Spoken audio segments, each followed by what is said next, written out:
Third sir, जब मैं IAS में असफल हुई तो एक डीमोटिवेशन आ जाता है जी। और स्वयं के प्रति संशय उत्पन्न हो जाता है कि हम कहीं हमने गलत लाइन तो नहीं पकड़ ली। बिल्कुल। तो उस टाइम मेरे पापा ने मुझे कहा था कि अपन को बनना है तो यही बनना है, वरना देखा जाएगा जो होगा। तो आरएएस की जब आपने तैयारी, हालांकि आईएएस की तैयारी आपने शुरू करी थी, फिर आरएएस की तरफ रुख मोड़ा। पढ़ाई की बात करें, भले आईएएस की तैयारी करी हो, आरएएस की तैयारी, आपको किन किन चुनौतियों का सामना करना पड़ा, सर सब विशेषकर एक महिला होने के नाते? तो जैसे आरएएस की जो तैयारी करने वाला कोई युवा है या युवती जो भी है, तो चारों का कोई विशेष बुक्स या कोई आपने स्पेशल नोट्स वगैरह कुछ आपने क्या पढ़ा? सर, ये पितृ सत्तात्मक समाज के दौर बिल्कुल। में मेरे पिताजी के द्वारा मुझे बाहर भेजना और मुझ पे इतना विश्वास जताना, बिल्कुल। ये मेरे पिताजी का ही पूरा सपोर्ट था जिसके बल पे मैं इतना आगे बढ़ पाई बिल्कुल। और ये मुकाम हासिल कर पाई। तो मेरा मेन संदेश अपने जो लड़के हैं उनके परिवार को यह, नमस्कार साथियों, राइज अप क्लासेज के डिजिटल स्टूडियो में आपका फिर से स्वागत है। आज हमारे बीच में है तुलसी चौधरी, जिन्होंने शुरू से ही प्रशासनिक सेवाओं को अपना लक्ष्य बनाया, और लक्ष्य बनाया ही नहीं, उसको पाकर ही रहे। चाहे कितनी भी असफलताएं मिली, लेकिन अंततः अपनी मंजिल को पाकर ही रहे। आगे भी इंटरव्यू कॉल हो रखा है, तो ऐसे इंटरव्यू कॉल की शुभकामनाएं और हमारे स्टूडियो में बताने के लिए आपका बहुत बहुत स्वागत। धन्यवाद सर। तो तुलसी जी, हमें ये बताइए कि ये जब सफलता का आपको पता कैसे चला, उस समय आप क्या कर रहे थे? सर, जब रिज़ल्ट आने वाला था तो हमें पहले से ज्ञात था, क्योंकि रिज़ल्ट एक दिन पहले आने वाला था, लेकिन कुछ कारणों की वजह से एक दिन का डिले हो गया था। तो हम रिज़ल्ट का ही वेट कर रहे थे और हमारे घर में हमने पहले ही निश्चित कर रखा था कि मेरी बड़ी बहन ये रिज़ल्ट देखेगी। लेकिन जब रिज़ल्ट आने वाला था उस टाइम मेरी दोनों बड़ी बहनें और मेरे जीजाजी किसी काम से बाहर गए हुए थे और घर पे मैं और मम्मी अकेले ही थे। तो जैसे ही रिज़ल्ट आया तो मुझसे रहा नहीं गया और मैंने अपने रोल नंबर चेक किए और रोल नंबर के आगे जब 282 रैंक देखी तो मुझे काफ़ी खुशी हुई इस बात की और मैंने मेरी मम्मी को बताया सबसे पहले। उसके बाद मैंने मेरी दीदी को कॉल लगाया और अपनी रैंक को कंफर्म करने की बात कही उनको, और उन्होंने जब मेरा रोल नंबर चेक करके उन्होंने कंफर्म किया कि 282 रैंक आपकी है। फिर मैंने सबसे पहले अपने पिताजी को कॉल किया और उसके पश्चात मेरे जो गुरुजी रहे हैं प्रवीण जी भाटिया सर, उनको मैंने कॉल लगाया। पिताजी क्या सर्विस करते हैं? सर, पिताजी आ रही है। अच्छा, आ रही है। जी सर। एक लड़की के लिए, वैसे संतान की सफलता पे तो अभिभावक प्रसन्न होते ही होती हैं, विशेषकर एक लड़की ने जब आरएस जैसी परीक्षा को पास किया, तो कैसा पल था वो पेरेंट्स के लिए उस समय?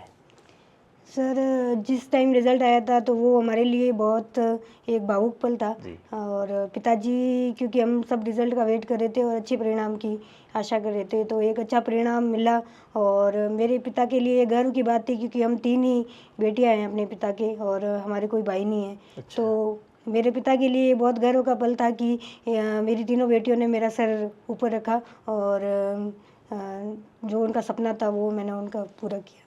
अब तीनों सर्विस में हैं? जी सर। बाकी वाले दो क्या करते हैं? सर, सबसे बड़ी बहन और उससे छोटी बहन दोनों ही तृतीय श्रेणी अध्यापक है। जी। और आप आरएस अधिकारी बन गए हैं, जी सर। तो उनको भी काफ़ी फक्र महसूस होता होगा। जी सर, मेरी पढ़ाई के दौरान भी इनकी काफ़ी मदद रही, इनकी मदद के बिना ये पॉसिबल नहीं था।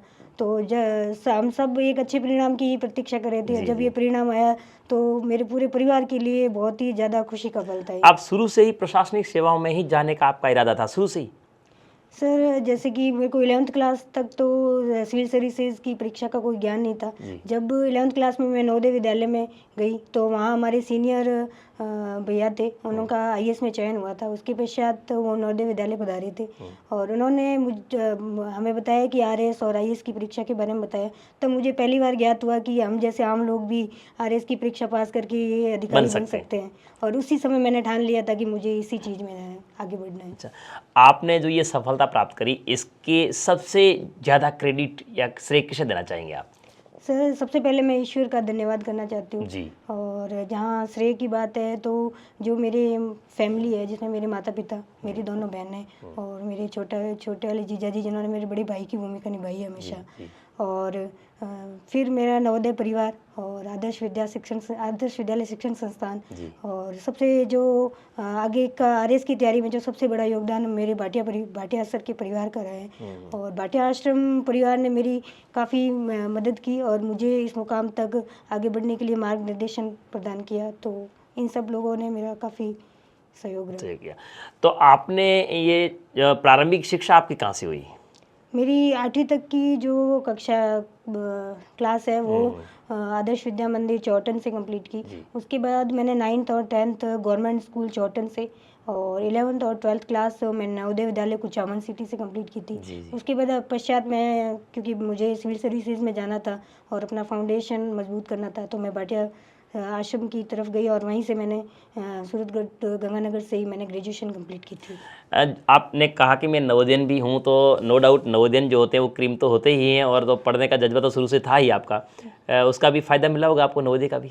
जी सर, नवोदय जाना मेरे लिए एक टर्निंग पॉइंट था, क्योंकि इससे पहले आदर्श स्कूल के संस्कार और अनुशासन काफ़ी मेरे को आगे बढ़ने में हेल्प की थी। लेकिन नवोदय परिवार में जाने के बाद ही मुझे इस सर्विसेज के बारे में ज्ञान हुआ। उससे पहले तो मेरे दिमाग में यही था कि 3rd ग्रेड टीचर बनना है और जो भी है टीचिंग लाइन में जाना है। और मुझे पहली बार वहाँ जाके पता चला कि सिविल सर्विसेज में भी अपन लोग जा सकते हैं।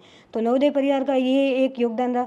सेकंड, नवोदय में जाके मुझे पता चला कि मैं भी एक इंटेलिजेंट विद्यार्थी बन सकती हूँ, और वहाँ मुझे मेरी प्रतिभा है उसका एहसास हुआ।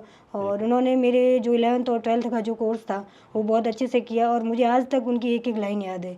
और इकोनॉमिक्स का जो बेस, मेरा इकोनॉमिक्स में काफ़ी समस्या आती है विद्यार्थियों को। वहाँ पे हमारे गजेंद्र जोशी सर थे, उन्होंने इकोनॉमिक्स मुझे इतनी अच्छी तरीके से पढ़ाई कि मुझे आज तक कभी कोई समस्या नहीं आती उसमें। जो बेस था वो आपका मजबूत बन गया मतलब? जी सर। तो आरएएस की जो तैयारी जो थी, आपने किस स्टेज पे पहुंचने के बाद में शुरू करी आपने ये? ग्रेजुएशन के दौरान, या हालांकि उस समय आप मोटिवेट तो हो गए थे नवोदय में भी जब पुनीत भैया आए थे? जी, सबसे पहले मैंने, क्योंकि आईएएस की परीक्षा सबसे बड़ी परीक्षा है अपने भारत की, तो सबसे पहले मैंने आईएएस की परीक्षा शुरुआत आपने यूपीएससी से करी? जी सर, आईएएस की परीक्षा की तरफ रुख किया था मैंने, और ग्रेजुएशन के दौरान ही उसकी तैयारी स्टार्ट कर दी थी। लेकिन मेरी ग्रेजुएशन 2018 में कंप्लीट हो गई थी, लेकिन उस समय मेरी उम्र महज 19 साल थी और मैं उस एग्ज़ाम के योग्य नहीं थी। तो मैंने 21 साल तक होने तक उसका इंतज़ार किया और अपनी तैयारी जारी रखी। 2020 में मैंने आईएएस का प्रथम प्रयास दिया। उसमें मेरे जीएस में 94 नंबर थे, जो कि कट ऑफ से 10 नंबर ऊपर थे। लेकिन क्योंकि मेरा बैकग्राउंड मैंने आपको बताया कि गवर्नमेंट स्कूल से रहा है, तो मेरी मैथ इतनी अच्छी थी नहीं, और रीजनिंग भी इतनी अच्छी नहीं थी। तो मेरा सीसेट का स्कोर बहुत उम्मीद से भी बहुत कम रहा, और मेरा प्रयास असफल रहा। और इसी तरह लगातार 2021 और 23 में भी मेरे साथ वही घटनाएं हुई, और सीसेट मेरा पास नहीं हुआ। जीएस में अच्छा स्कोर करने के बाद भी मेरा आईएएस का प्रीलिम्स स्टेज पर भी नहीं हुआ। जी। उसके पश्चात 2021 का जब आरएएस भर्ती परीक्षा आई थी, तो मेरे जीजाजी ने मेरा फॉर्म अप्लाई किया मुझे बिना पूछे, और मैंने फिर मेरा जब सितंबर में मेरा आईएएस प्रीलिम्स का एग्ज़ाम था, तो प्रीलिम्स देने के बाद मुझे ज्ञात हो गया था कि मेरा सीसेट क्लियर नहीं हो रहा है, और उसके जस्ट 10 दिन बाद हमारा आरएएस की एग्ज़ाम था। तो आरएएस का एग्ज़ाम मैंने दिया, और प्रीलिम्स जब मेरा पास हो गया तो मुझे ये लगा कि मैं आरएएस तो बन ही सकती हूँ। फिर मेरा मेंस भी पास हो गया फर्स्ट प्रयास में ही, और इंटरव्यू भी मैंने दिया, लेकिन उसमें मेरी 1594 रैंक आई थी और मैं असफल हो गई थी। तो उसके बाद ये 2023 का पेपर है जिसमें मेरी 282 रैंक। आरएएस की तरफ रुख करने के बाद में ये आपका दूसरा प्रयास है? जी सर। और दूसरे प्रयास में भी आपने 282वीं अच्छी रैंक हासिल कर ली है? जी सर। तो आरएएस की जब आपने तैयारी, हालांकि आईएएस की तैयारी आपने शुरू करी थी, फिर आरएएस की तरफ रुख मोड़ा।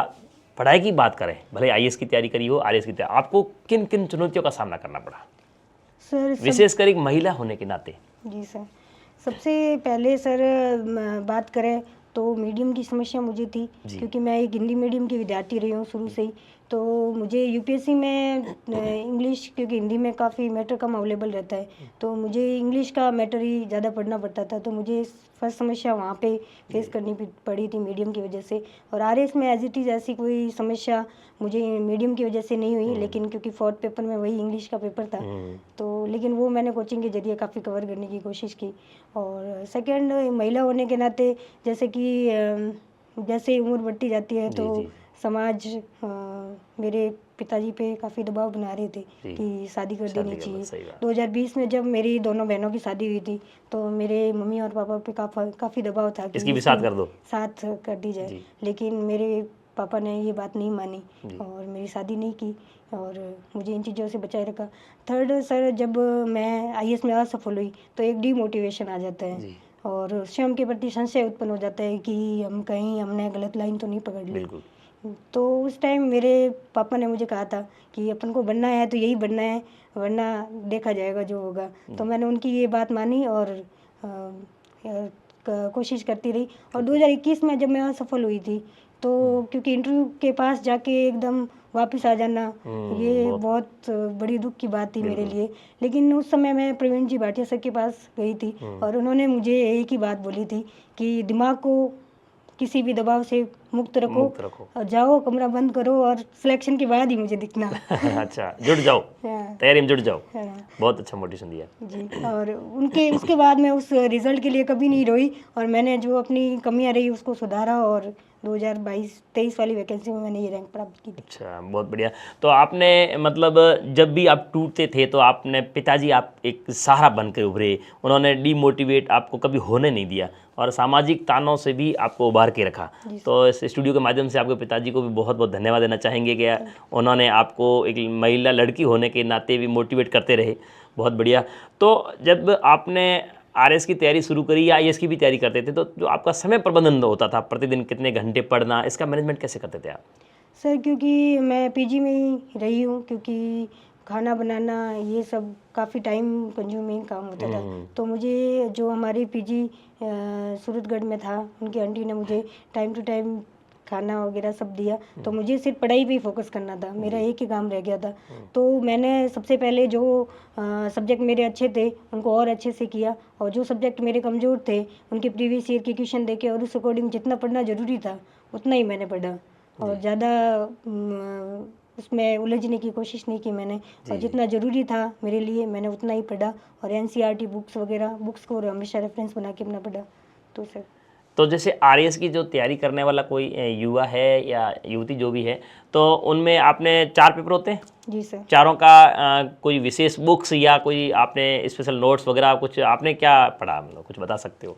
जी सर, जैसे कि सर मेंस में काफ़ी सब्जेक्ट होते हैं चारों पेपर्स में, जिसमें हिंदी के लिए मैंने राघव प्रकाश और नवीन व्याकरण हिंदी जो कि आरबीएससी बोर्ड की बुक आती है वो पढ़ी और इंग्लिश के लिए जो राकेश बाम्बू सर है उनकी बुक पढ़ी और उनसे मैंने 2023 के लिए कोचिंग भी ली थी इंग्लिश की, क्योंकि इंग्लिश मेरी काफ़ी कमज़ोर थी। जी सर। और उसके बाद जैसे कि फर्स्ट पेपर में हिस्ट्री ज्योग्राफी होते हैं तो उनमें ज़्यादातर मैंने क्योंकि आईएएस की तैयारी कर रखी थी और मैंने एनसीईआरटी ही रेफर की थी। और जो जैसे कि हिस्ट्री मॉडर्न हिस्ट्री है उसके लिए स्पेक्ट्रम और वर्ल्ड हिस्ट्री के लिए एनसी विश्नोई और ज्योग्राफी है, ज्योग्राफी के लिए मैंने पूरी एनसीईआरटी पे रिलाई किया था। और पॉलिटी के लिए एम लक्ष्मीकांत और पबेड के लिए 11th और 12th की जो आरबीएससी की बुक्स होती है तो मैंने ज़्यादातर जो है रेफरेंस बुक्स को ही पढ़ा और कोचिंग नोट्स मैंने हेल्प ली थी, एक हेल्पफुल तो होती ही है वो। उनसे काफ़ी जैसे छोटे वाले सब्जेक्ट है वो मैंने कोचिंग के नोट से किया, क्योंकि अकाउंट्स मेरा कभी सब्जेक्ट नहीं रहे तो मैंने उससे पढ़ के कोचिंग की नोट्स की मतलब अलग अलग कोचिंग के नोट्स उठाए, जो जिस कोचिंग के अच्छे थे उनके उठाए, बुक्स उठाई और उनसे खुद के नोट्स बना के। तो क्या कभी आपने टेस्ट सीरीज भी ज्वाइन करी थी क्या? उस कितना इसका महत्व रहता है टेस्ट सीरीज ज्वाइन करने में? जी सर, मैंने प्रैक्टिस के लिए। जी सर, मैंने भाटिया आश्रम की टेस्ट सीरीज ज्वाइन की थी और टेस्ट सीरीज का सर बहुत महत्व रहता है मेंस में खासकर, क्योंकि मेंस में हमें काफ़ी लिखना होता है और एक दिन में 2 पेपर देने होते हैं। टाइम मैनेजमेंट भी होता है। जी सर, टाइम मैनेजमेंट बहुत होता है, साथ में प्रेजेंटेशन फ्लो चार्ट बनाना, ये सब भी बहुत अच्छे से अपने आंसर लिख पाए, प्रेजेंट कर पाए, क्योंकि अपना आंसर ही वहाँ जाता है, अपन खुद नहीं जा पाते। बिल्कुल सही बात। जी सर, अपना आंसर इस तरीके से हमें प्रेजेंट करना होता था कि वो उन्हें हम खुद ही दिखे उस आंसर में। बिल्कुल। जी सर, बहुत बेहतरीन बात करी आपने। तो आपने भी टेस्ट सीरीज ज्वाइन कर रखी थी? जी सर, बहुत खूब टेस्ट दिए और भाटिया सर ने हमें खूब टेस्ट दिलाए, खूब लिखाया और इसी का नतीजा है। अच्छा, तो ये बताइएगा कि जैसे आपने एक महिला होने के नाते, हालांकि आपने पहले कह चुके हैं अपने इस पश्चिमी राजस्थान में धीरे धीरे माहौल बदल रहा है, लेकिन फिर भी महिलाओं को, लड़कियों को बाहर भेजना थोड़ा अनसिक्योर समझते हैं, तो उसमें आपको सामने ऐसी कोई चुनौती आई नहीं, या फिर लड़कियों को पढ़ाने के लिए क्या संदेश देना चाहेंगे कि भाई कैसे महिलाओं को कैसे हिम्मत रखनी चाहिए, क्या तरीका अपनाना चाहिए ताकि? जी सर, सर ये पितृ सत्तात्मक समाज के दौर में मेरे पिताजी के द्वारा मुझे बाहर भेजना और मुझ पे इतना विश्वास जताना, ये मेरे पिताजी का ही पूरा सपोर्ट था जिसके बल पे मैं इतना आगे बढ़ पाई और ये मुकाम हासिल कर पाई। तो मेरा मेन संदेश अपने जो लड़कियां हैं उनके परिवार को यह, जैसे मैं आदर्श स्कूल में पढ़ी, गवर्नमेंट स्कूल में पढ़ी, मैं एक बहुत औसत स्टूडेंट रही हूँ, मैं कोई ज़्यादा इंटेलिजेंट स्टूडेंट नहीं रह पाई। लेकिन जो हमारे क्लास के टॉपर्स थे, जो लड़कियां टॉपर्स थी, वो आज कुछ भी नहीं है और 12th करके उनकी शादी कर दी गई और वो कुछ नहीं कर पाई आगे। अगर उनको पढ़ाया जाता तो वो मुझसे कहीं अच्छी रैंक ला पाती इसमें। और सेकंड बात सर, जैसे कि पश्चिमी राजस्थान में महिलाओं को पढ़ाया जाता है, लेकिन अधिकतर जो टीचिंग जॉब है उसमें महिलाएं केंद्रित रहती हैं और सिविल सर्विसेज की तरफ अपना रुख नहीं कर पाती। तो मैं तो यही संदेश देना चाहूँगी कि सिविल सर्विसेज की तरफ भी जाएँ और अपने क्षेत्र, अपने देश, अपने एरिया, अपने बाड़मेर का मान बढ़ाएं, क्योंकि इन दौरों में बहुत प्रतिभा है सर। क्योंकि अभी रिजल्ट जैसे कि देखने को मिल रहे हैं कि काफ़ी लड़कियां और लड़के टॉप कर रहे हैं।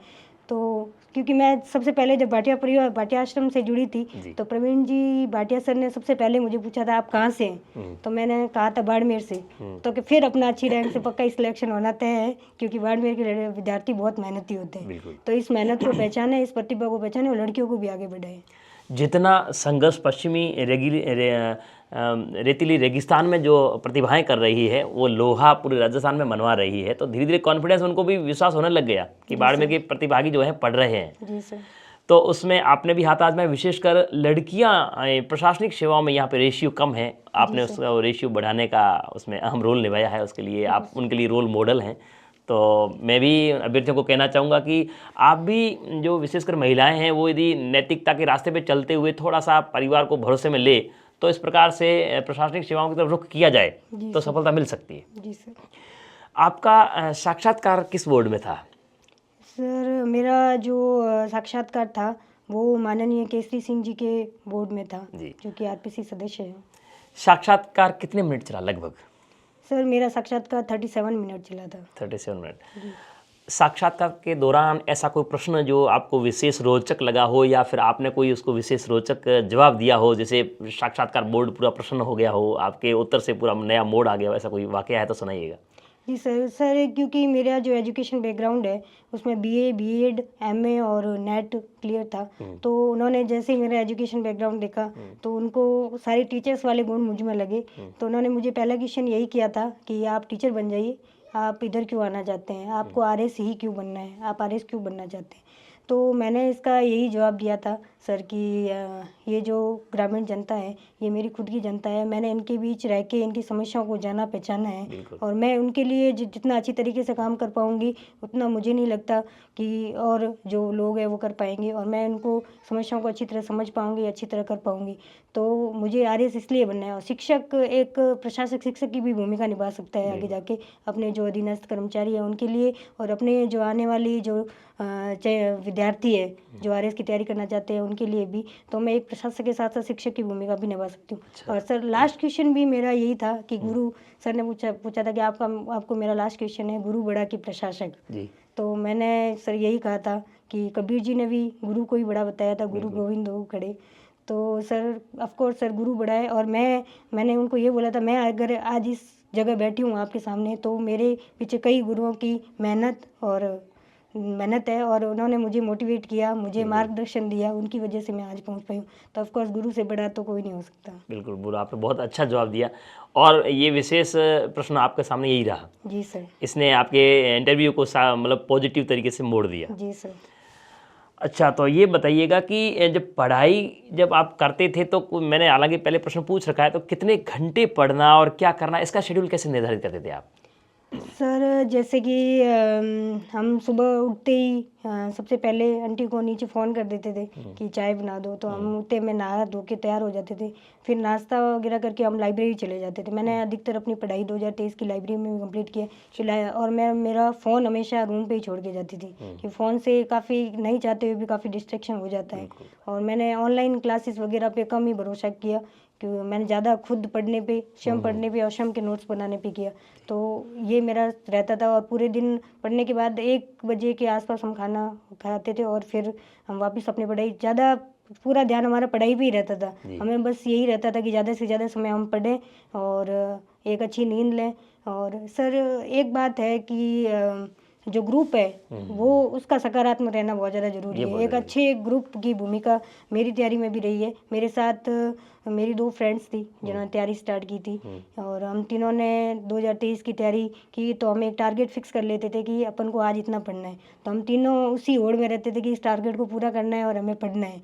हमें फिर डर रहता था कि ये आगे निकल, ये ज़्यादा पढ़ लेगी, तो हम उस डर से हमेशा एक फिक्स कर लेते कि ये सब्जेक्ट अपन को इतना पूरा करना है, चाहे वो कितनी भी रात को पूरा हो, हम उसको पूरा करके ही सोते थे। एक निश्चित टारगेट फिक्स कर लो और छोटे छोटे टारगेट रखो, जैसे कि 7 दिन का रख लिया, महीने का रख लिया, ऐसे करके एक पूरा शेड्यूल अगर निश्चित तरीके से अगर तैयारी की जाएगी तो आराम से इतना वास्ट सिलेबस होने के बावजूद भी अपने बहुत कम समय में उसको कर पाएंगे। और कौन से टॉपिक छोड़ने हैं, कौन से पढ़ने हैं, ये भी सारा कुछ ज्ञान किसी को नहीं हो सकता। सही बात। स्मार्ट स्टडी जिसे कहते हैं सर, वो हमने की। बिल्कुल वो करी। कभी ऐसा कोई टॉपिक जो आपको कठिन लगा हो या कोई सब्जेक्ट या पेपर कठिन लगा हो, उसका निवारण कैसे करते थे आप?